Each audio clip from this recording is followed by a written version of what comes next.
Amakuru ku buryo burambuye tuyahere kuyerekeranye n'u Rwanda. Ubushinjacyaha bw'u Rwanda bwatangaje ko bwashyikirijwe n'igihugu cya Norvège umunyarwanda François Gasana uzwi kandi nka Frankie Dusabe bwaburanishwe n'inkiko zo mu Rwanda ku byaha bya jenoside akekwaho.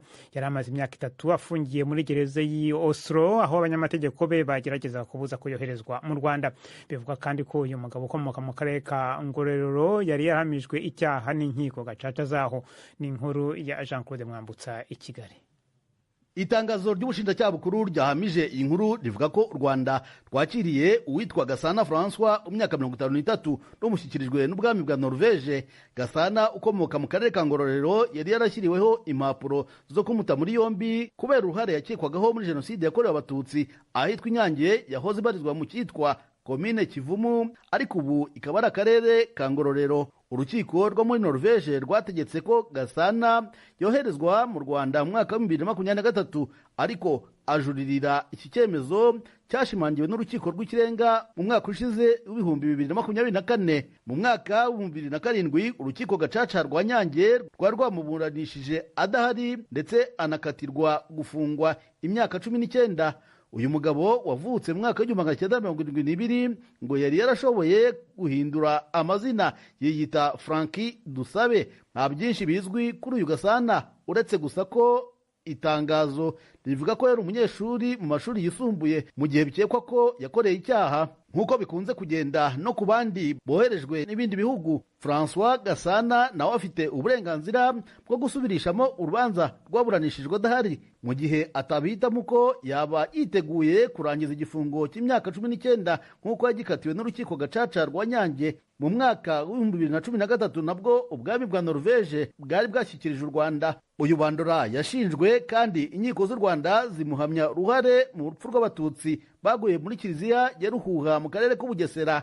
Mu mwaka wa 2019 nibwo urukiko rw'ikirenga rwashimangiye igifungo cy'imyaka 30 bandora yari yakatiwe n'urukiko rukuru, ariko akaza kukijuririra.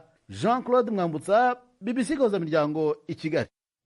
Tube tunyarukiye gato muri Sudan aho umuganga ubaga mu bitaro bimwe biri mu mujyi wa El Fasher wugarijwe n'imirwano muri icyo gihugu avuga ko abana benshi bari mu guhitanwa no kubura indyo yuzuye. Inyeshyamba zo mu mutwe wa RSF zimaze umwaka urenga zigerageza kwambura uyu mujyi ingabo za leta kandi zabujije imfashanyo kwinjiramo.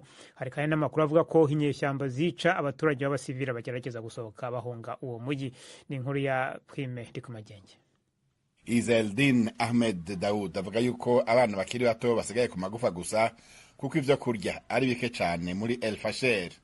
Uwo muganga abaga yabwiye BBC ko abakomerekejwe n'ibisasu vya RSF bazanwa ku bitaro vyiwe ku bitwazi bikwegwa n'indogobwa n'ifarasi kuko atabitoro bihari byo gushira mu miduga ya ambulance. Yavuze kandi ko ibitaro vyiwe bikenye cyane imiti irimwo iyo gutimbisha niyo kuvura indwara nk'ibikomere antibiotique. Abahoze bari mu mugwi witwaje ibigwanisho ubu nibo bafasha igisirikare ca Sudan kugumana igisagara ca El Fasher, ariko kiriko kirabajana kandi kuba RSF yarakigose biriko bigira ingaruka zikomeye ku bantu barenga umuriyoni bacugaraniwemwo. Reka tubandanyirize mu gisagara ca Bujumbura kimaze iminsi 3 cugarijwe n'ubukene bw'amazi n'umuyaga nkuba. Ibi biriko bigira ingaruka zikomeye ku buzima bw'abanyagihugu aho bamwe usanga bariko bavoma amazi yo mu nzuzi canke ayatemba mu miserege. Bafise ubwoba ko bashobora kwandura indwara ziterwa n'isuku nke. Muri iki gihe mu bice bimwe by'igisagara havugwa indwara ya kolera. Mwishira hamwe Regideso ritanga amazi n'umuyaga nkuba bamenyesha ko bariko barakora ibishoboka byose kugira izo ngorane zitorerwe inyishu vuba. Ni inkuru ya Patrick Waso ari Bujumbura. Aha ni kuri rimwe mabarabara yo mu gisagara cya Bujumbura aho isinzi ry'abanyagihugu bariko bagwanira amazi atemba ava mu kuzimu. Aba banyagihugu bagizwe n'ugwaruka hamwe n'abakuze baboneka nk'abantu bihebuye kandi barushe. Abaganiriye na BBC Gahuzamiryango bavuga ko ibintu vyifashe nabi mu miryango yabo kubera ikena ry'amazi mu mabombo yo mihana iwabo rigiye kwinjira mu munsi ugira 4. Odeta Nzeyimana ni umwe muri bo, akaba akora akazi ko mu nzu. Tumerewe nabi yene ubona ko n'umunigana ari ngumu gusa. Kazi ko mu nzu nyene nk'ubu hariho n'ababosi batarafungura. no kurya wumva koga kurya amatwareti yabaye agasiba rero murabe neza mudugu abategetsi barabibabwira bo muri Regidezo baduha amazi. Bano banyagihugu bafise ubwoba ko bashobora gutegwa n'indwara ziva ku isuku rike cyane cyane muri iki gihe havugwa indwara ya kolera mu burere bumwe bumwe bw'igisagara ca Bujumbura. No mwijoro ntigeraza turavye nane kugwara udashaka kugwara kolera ibiki amacinya jewe umbwiye ibidigira 5 kuva mu gatondo oya wumva yokwira gute w'amazi itwariti zo mu nzu ntuziko zirya amazi menshi n'ibiburi buri hokora nk'ibido nka 10 ku munsi kubera nyene ndiko ndaruha barihangana ababosi kuko ikosa sigi wanje. Igihe abanyagihugu bariko bagwanira aya mazi ashobora kuba ari mabi, inzego z'igipolisi cy'u Burundi zahashitse kugira ngo zibonere uko vyifashe. Zahavuye zifata ingingo yo kubategeka kuva muri ico kibanza, gutyo zibemerera ko zica zibaronsa amazi meza azanwa n'imiduga. Maze muri ndi bari mwatoneshe muri mwari ndaba munyakabiga mwebwe aha ni kamyo zigahagarara mu kavoma ko ni atasirikirasyo nini hari. Tubajije abajejwe gutanga amakuru mw'ishiramwe Regidezo rijejwe gutanga amazi n'umuyaga nkuba, batubwiye ko iyo ngorane y'ikena ry'amazi yibonekeza mu burere butandukanye ririko ritegwa n'ibikorwa vyo gutunganya ahashikira umuyaga nkuba uva mu ngomero zitandukanye. Ni mu gihe igice kinini cy'amazi akoreshwa mu gisagara ca Bujumbura asunikwa n'amapompo akoreshwa n'umuyaga nkuba, uwo nawo ukaba umaze imisi utaboneka neza. Iyi ngorane iza isongera isibe mu gihe kino gisagara gisanzwe gihanzwe n'ubukene bw'amazi. Umuyobozi wa Regidezo Dr Ingenieur Albert Manigomba avuga ariko ko hariko hategurwa umugambi wagutse kugira iyi ngorane itoregwe inyishu burundu. Hari umugambi munininya rero turiko turategura ari uzoza gutora burundu ikibazo c'amazi, nuwo umugambi gukwega amazi avuye muri Tanganyika tukayahingura. Uwo mugambi ivyigwa byaraheze, ni umugambi wari kubaho umwaka wa 2015, umugambi uca urasiba. Ubu rero turiko turawukora ugeze ku ntambwe ishimishije cyane, aho twiteze neza yuko ibikorwa bishobora gutangura ava yuko uno mwaka uhera. Aho rero ikibazo cy'amazi gabitorerwa umuti burundu. Mw'ishiramwe Regidezo bamenyesha ko ingorane n'ikikagurika ry'umuyaga nkuba ari naryo ririko rituma amazi acika mu gisagara ca Bujumbura rishobora kubandanya gushika kwigerekezo 14 kuno kwezi k'umunani. Patrick Waso, Ibujumbura. Mukomeje kumva BBC Gahuza Miryango, bunoneho n'umwanya w'ikiganiro cy'urubuga rw'imikino. Uyu munsi mwateguriwe kandi mugezweho na Yves Bucyana.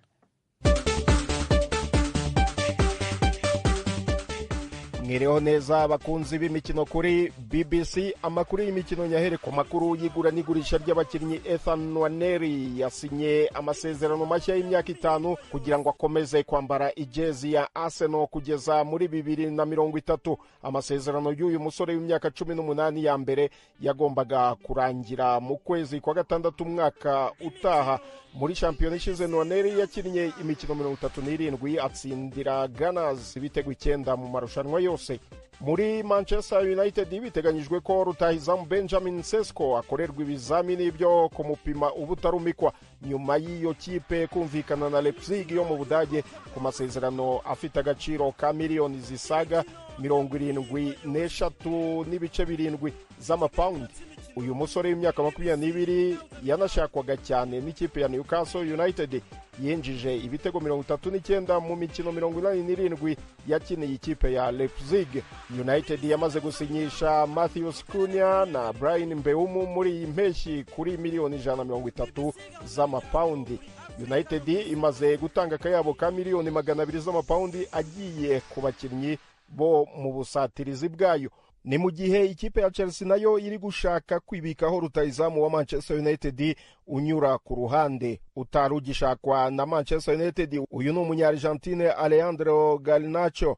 Uyu musore w'imyaka 21 yabwiwe na United kwishakira indi kipe yakwerekezamo. Biratangazwa ko Manchester United imushaka mu miliyoni 50 z'amapaundi, ngo kandi ibiganiro na Chelsea bigeze kure.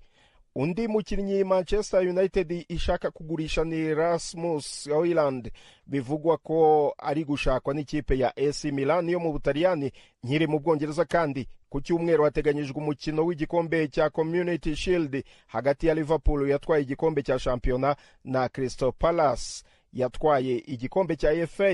Uyu mukino niwo ubanziriza shampiyona y'Ubwongereza yo izatangira mu mpera z'icyumweru gitaha kuwa gatanu.